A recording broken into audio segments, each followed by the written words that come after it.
What's up everyone? I'm Marilee Blair and I'm a serious travel addict as I've been to 54 countries so far. I'm also traveling right now celebrating my birthday starting in the beautiful Monte Carlo, Monaco and Nice, France. Did you know Monaco is actually considered the second smallest country in the world? And even though Monaco is on the southern side of France, it is still considered its own country. And Monte Carlo is also known as the Billionaire's playground because it's one of the richest cities in the world where billionaires travel and own property and yachts. You can feel the luxury the moment you get off the train and step into this luxury city. My husband and I noticed there were only luxury vehicles. When we saw cars parked, it went from Porsche, Lexus, BMW, Mercedes-Benz, Rolls-Royce, Ferrari, and that's it. It's definitely worth visiting to see its gorgeous water views. This was my second trip to Monaco and Nice, but it was my first time as an adult, so it was really nice to visit places I didn't get to see in my teens. Here are some of my travel tips for hotels, activities, and recommendations of things to do in this rich city. Hotels.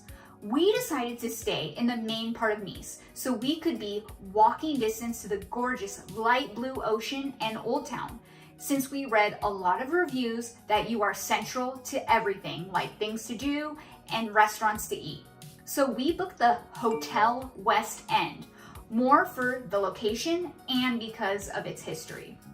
Hotel West End is one of the most historic buildings in Nice. It was actually the first hotel built on the Promenade des Anglais in 1842, which began the architectural movement on the French Riviera. We got a beautiful partial sea room view of the vibrant blue and teal ocean, which was great to wake up to and sleep to every night.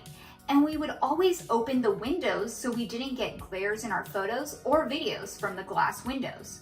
We paid $698 for 3 nights, which is about $232.66 a night.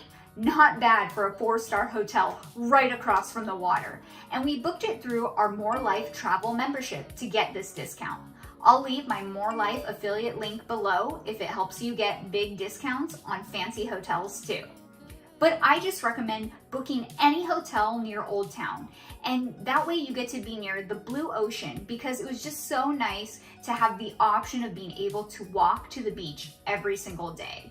Plus, we were also only 11 minutes from the Nice airport and walking distance to the tram and the train station. For currency, Monaco and Nice use the euro. So make sure to exchange some money for euros while traveling. Since I have a Chase Reserve credit card, I like to use that on the majority of purchases since there are no foreign fee charges. And it acts as a travel insurance, but it's always important to have some cash just in case. For taxis, if something's wrong with the metro and they can't take credit card, it's not working and they can only take euros, and in emergencies. You should always have some cash in the currency of the country you go to, just in case. It was actually extremely expensive to exchange money at the airport. So we waited until we got to Old Town and it was way cheaper. So we didn't lose so much money in the conversion. And so definitely don't exchange at the airport, even if you could do it with your bank ahead of time before you even leave on your trip. That would be the best. Now let's talk about activities. Take the train. It is so affordable and easy. Get a round trip ticket at one of the blue booths inside the train station. You'll leave from Nice Ville train station and choose your round trip ticket to Monte Carlo, Monaco. It takes 6 stops to get to Monte Carlo. So it's about 25-minute ride and it leaves every 30 minutes from Nice. Cost was about 1760 euros per person for round trip.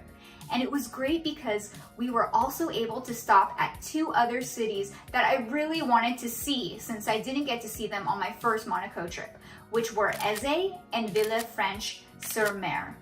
When you're in Monte Carlo, go to the marina first and enjoy all of it because it's so big and beautiful, and there's some really incredible art sculptures on one side to enjoy, while you're appreciating all of the beautiful yachts and boats in the marina. Then do the hike to the Princess Palace of Monaco. It has the best view of all of Monte Carlo and the marina. Plus, seeing the palace is amazing just for the history. There is also another stunning viewpoint on the other side of the palace with some cannons. And if you get lucky like we did, you can see the changing of the guard, which was really fun to watch. Other really fun things to do in Nice: go to Old Town, go to the Blue Beach. There's the I Love Nice sign. It's really big. And next to it, there's a little hike up the stairs that's just walking distance from that giant I Love Nice sign. And it has the best views of all of Nice. And definitely go to the 2 stops I mentioned in Eze and Villefranche-sur-Mar to taking in their charming little towns and stunning beaches, and of course, Monte Carlo. Here are my food recommendations, starting with Monte Carlo. I recommend La Pattaya. It has a great view and yummy food. My husband Mike said it was the best crepe he's ever had. And they have so many amazing drink options. If I was drinking alcohol, I would have ordered something, but I'm not right now. But I recommend going there. And the view is stunning. In Nice, I highly recommend for brunch. There's so many cute French cafes, but our favorite for aesthetics and the quality in food is Maison Margaux. I love their cappuccino. It's been my favorite of our trip so far. For dinner, oh my goodness, there's so many great dinner options. So the first place we went is Bozen Creative Food, and the sushi was so amazing. The quality was delicious, the presentation, the look, the menus, everything was so good.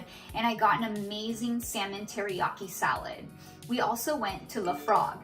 It had the most reviews on Yelp, the longest wait, and you know it had to be good with that wait, and it was completely full when we were seated. It had the best escargot and frog legs that my husband said it was also the best lamb of his life for dinner.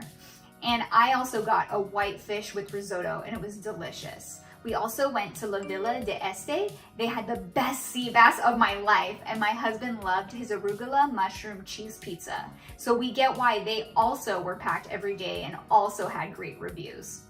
For dessert, for a pastry spot that I highly recommend is Armand. They have macarons, croissants, and so many varieties of different delicious desserts. And of course, for gelato, I recommend Amarino because they have other dessert too, but Amarino is famous for their rose sculpture gelato. And in Europe, they add a macaron to the top of it. And they're a franchise, so they have locations in the United States like LA and New York. So if you're craving a rose sculpture gelato and can't get to Europe right away, you can go there. And other locations in Europe, they also have them in Italy and Spain too. Back to the Blue Beach.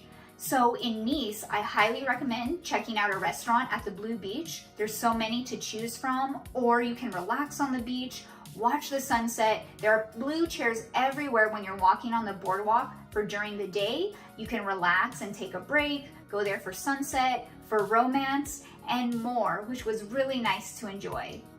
Thank you all for exploring the world one video at a time with me, your own personal bougie budgeter.